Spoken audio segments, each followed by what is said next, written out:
Remue ménage. Remue ménage.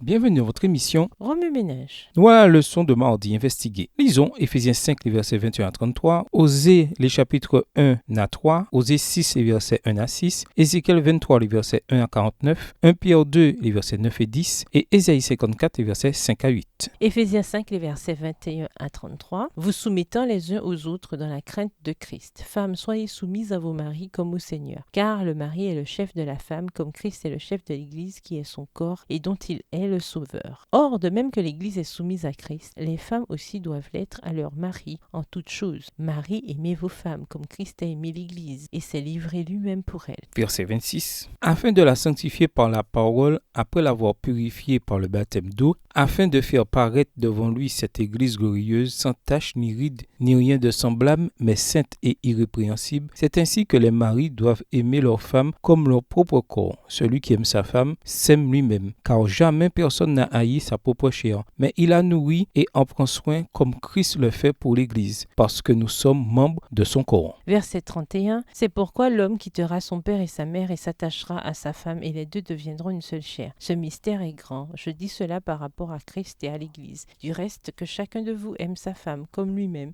et que la femme respecte son mari. Nous vous invitons à lire les chapitres 1 à 3 du livre de Osée et lisons Osée 6 et versets 1 à 6. Venez, retournons à l'Éternel, car il a déchiré, mais il nous guérira. Il a frappé, mais il bandera nos plaies. Il nous rendra la vie dans 2 jours. Le 3e jour, il nous relèvera et nous vivrons devant lui. Connaissons, cherchons à connaître l'Éternel. Sa venue est aussi certaine que celle de l'aurore. Il viendra pour nous comme la pluie du printemps qui arrose la terre. Que te ferai-je, Éphraïm? Que te ferai-je, Juda? Votre pitié est comme la nuée du matin, comme la rosée qui bientôt se dissipe. C'est pourquoi je les frapperai par les prophètes. Je les tuerai par les paroles de ma bouche, et mes jugements éclateront comme la lumière. Car j'aime la piété et non les sacrifices, et la connaissance de Dieu plus que les holocaustes. Nous vous invitons à lire Ézéchiel 23, les versets 1 à 49, 1 Pierre 2, les versets 9 et 10. Vous, au contraire, vous êtes une race élue, un sacerdoce royal, une nation sainte, un peuple acquis, afin que vous annonciez les vertus de celui qui vous a appelé des ténèbres à son admirable lumière. Vous qui autrefois n'étiez pas un peuple et qui maintenant êtes le peuple de Dieu, vous qui n'aviez pas obtenu miséricorde et qui maintenant avez obtenu miséricorde. Ésaïe 54, les versets 5 à 8. Car ton Créateur est un époux, l'Éternel des armées est son nom, et ton Rédempteur est le Saint d'Israël. Il se nomme Dieu de toute la terre, car l'Éternel te rappelle comme une femme délaissée et au cœur attristé, comme une épouse de la jeunesse qui a été répudiée, dit ton Dieu. Quelques instants, je t'avais abandonné, mais avec une grande affection, je t'accueillerai. Dans un instant de colère, je t'avais un moment dérobé ma face, mais avec un amour éternel, j'aurai compassion de toi, dit ton Rédempteur l'Éternel. Remue ménage. Quelle relation ces versets ont-ils avec le passage principal? Quels autres versets aux promesses vous viennent à l'esprit en rapport avec la promiscuité du peuple de Dieu? Révisez votre verset à mémoriser tiré d'Ézéchiel 16, les versets 60 à 63. Au revoir. Et à demain si Dieu veut.